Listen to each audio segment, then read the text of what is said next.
अस्सलामुअलैकुम व्यूअर्स, आज मैं आपके लिए इंतहाई लजीज़ खुशबूदार भिंडी गोश्त का सालन बनाने की बहुत ही मज़ेदार सी रेसिपी लाई हूँ। तो भिंडी गोश्त तो आपने बहुत बार बनाकर खाया होगा, लेकिन अगर एक बार आप मेरे इस तरीके से बनाकर देखिएगा तो इंशाल्लाह ताला आपको बहुत ही ज़्यादा पसंद आएगा। तो चलिए हम रेसिपी को देख लेते हैं। तो यहाँ पर भिंडी गोश्त बनाने के लिए मैंने आधा किलो भिंडी ली है और इसको अच्छी तरह से धोकर स्टेनर में रख लिया था और इसका सारा पानी ड्राई कर लिया था। तो भिंडी आप जब भी बनाएं तो इसको धोने के बाद स्टेनर में रख दें और इसका पानी जब अच्छी तरह से ड्राई हो जाए तो फिर उसके बाद ही उसकी कटिंग करें। इस तरह से इसमें लेस नहीं बनता है।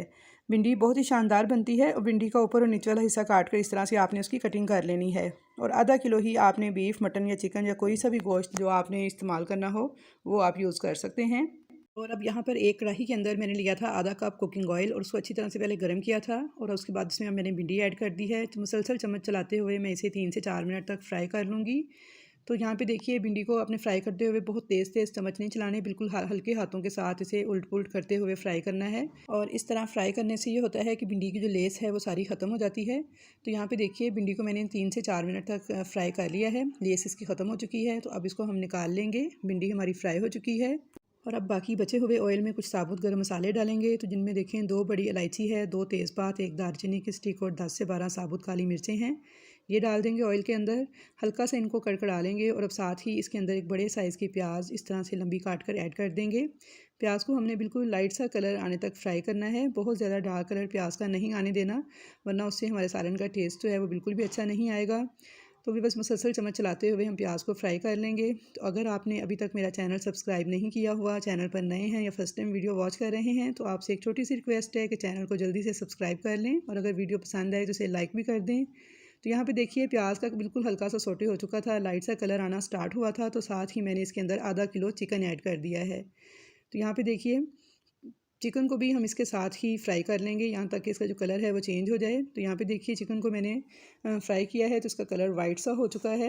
इस तरह से अगर आप इसमें बीफ या मटन शामिल करना चाहते हैं भिंडी के अंदर तो आप उसको भी इस स्टेज पर इसमें शामिल कर दें और अच्छी तरह से इसे फ्राई कर लें प्याज के साथ। इससे ये होता है कि जो गोश्त की स्मेल होती है वो भी ख़त्म हो जाती है और बेहद लजीज़ हमारा भिंडी गोश्त का सालन बन के तैयार होता है। साथ ही मैंने इसके अंदर 1 चम्मच भर के लहसुन अदरक का पेस्ट भी ऐड कर दिया है। अब मुसलसल चम्मच चलाते हुए हम इसे फ्राई करते जाएंगे यहाँ तक कि हमारा चिकन भी अच्छे से फ्राई हो जाए और लहसुन अदरक का जो पेस्ट है वो भी अच्छी तरह से भुन जाए, ताकि जो लहसुन की अदरक की ख़ास स्मेल होती है वो ख़त्म हो जाए। 1 से 2 मिनट तक इसको मज़ीद फ्राई कर लेंगे।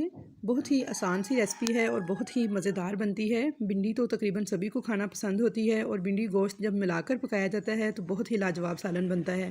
तो मैंने यहाँ पर एक बड़े साइज़ का टमाटर लिया था, उसे मैंने इस तरह से काट लिया था और वो मैं इसमें ऐड कर दूँगी। मिक्स कर लूँगी इस टमाटर को और अब इसमें हम डालेंगे कुछ स्पाइसेस।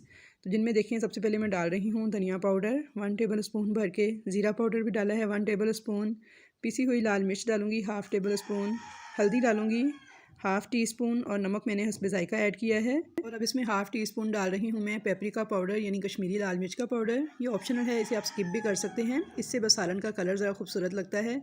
अच्छी तरह से मिक्स कर दूँगी इन तमाम मसाला जात को। 1 से 2 मिनट तक मैंने मसाला जात को भून लिया है और अब इसके अंदर मैं इतना पानी ऐड करूँगी कि जिससे हमारा गोश्त गल जाए। मैं यहाँ पे चिकन यूज़ कर रही हूँ इसलिए मैं बहुत कम पानी डालूँगी, लेकिन अगर आप मटन या बीफ इस्तेमाल कर रहे हों तो फिर आप उसके हिसाब से पानी ऐड कीजिएगा। तो यहाँ पे मैंने 1 कप पानी ऐड किया है। अच्छी तरह से मिक्स करके इसको कवर कर दूँगी और गोश्त को मैं गलने तक पका लूँगी मीडियम फ्लेम पर। तो यहाँ पे चेक कर लेते हैं। देखिए माशाल्लाह से गोश्त हमारा गल चुका है। अगर इसमें एक्स्ट्रा पानी हो तो उसको आप ड्राई कर लीजिएगा। और मसाला भी देखिए अच्छी तरह से हमारा पक चुका है। टमाटर और प्याज वगैरह सब कुछ गल चुका है, अच्छी तरह से मैश हो चुके हैं, कुछ भी अलग से नहीं दिख रहा। और देखें ऑयल इसने रिलीज़ कर दिया है, इसका मतलब है हमारा मसाला बहुत अच्छी तरह से भुन चुका है। तो अब इसके अंदर हम आधा कप दही ऐड कर देंगे। यहाँ पे मैंने बहुत अच्छी तरह से बीट करके फिर दही ऐड किया है। अब चम्मच चलाते हुए इसे भूनते हुए पका लेंगे यहाँ तक कि दही का जो सारा पानी है वो खुश्क हो जाए तेज़ आंच पर। तो यहाँ पे देखिए दही का सारा पानी मैंने खुश्क कर लिया है। मसाला हमारा बहुत अच्छी तरह से भुन चुका है और ऑयल देखें इसका सारा सेपरेट हो चुका है। अब हम इसके अंदर स्टेज पर भिंडी ऐड कर देंगे जो कि हमने शुरू में फ्राई करके रखी थी। तो भिंडी को ऐड करके मिक्स कर लेंगे। तो बस इसको ज़्यादा नहीं पकाएंगे। अगर आप इसमें ज़्यादा शोरबा करना चाह रहे हैं तो थोड़ा ज़्यादा पानी ऐड कर लीजिएगा, वरना बस मैंने इसमें तकरीबन आधा कप पानी ऐड किया है। मिक्स कर देंगे। इसके अंदर गरम मसाला पाउडर डाल देंगे 1/2 टी स्पून और ये मेरा होममेड गरम मसाला पाउडर है जो कि मेरे हर खाने को 4 चांद लगा देता है। इसकी भी रेसिपी मेरे चैनल पर मौजूद है, आप जाकर देख लीजिएगा। साथ ही मैंने इसमें 4 हरी मिर्चें, थोड़ा सा सब्ज़ धनिया ऐड कर दिया है। इसकी भी बहुत ही प्यारी खुशबू और बहुत ही अच्छा फ्लेवर आएगा हमारे सालन में से। कवर कर देंगे इसको और दम लगा देंगे 3 से 4 मिनट के लिए। तो यहाँ पे 3 से 4 मिनट हो चुके हैं, तो चेक कर लेते हैं। तो देखिए माशाल्लाह बहुत ही प्यारी खुशबू आ रही है और बहुत ही ज़बरदस्त किस्म का हमारा भिंडी गोश्त का सालन बनके तैयार हो चुका है। आई होप व्यूअर्स कि आपको मेरी आज की ये रेसिपी बहुत ज़्यादा पसंद आएगी। रेसिपी पसंद आए तो वीडियो को लाइक कर दीजिएगा और कमेंट्स बॉक्स में अपने कमेंट्स का इजहार भी ज़रूर कीजिएगा कि आपको मेरी ये रेसिपी कैसी लगी। तो इंशाल्लाह ताला मुलाकात होगी आपसे एक अच्छी और नई रेसिपी के साथ। तब तक के लिए मुझे दीजिए इजाज़त। अल्लाह हाफिज़।